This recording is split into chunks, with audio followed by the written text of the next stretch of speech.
In raising free-range chicken, kailangan matalas ang mata mo at pati pang amoy. Like today, nandito ako sa yard na ito, 800 plus ang mga manok ko rito.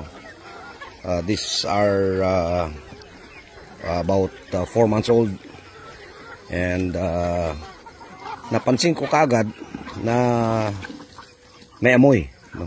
Amoy ng sipon.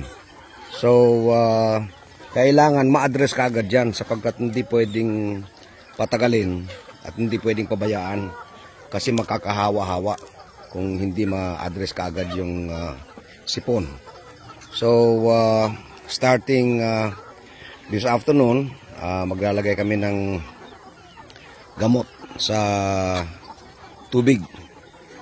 Wala naman silang ibang source ng tubig, so automatic talagang iinom sila. So itong grupo na to, 800 plus, consisting of 2 breeds. The Black Australian Orpington, yung itim, and the Plymouth Barred Rock, yung bulik.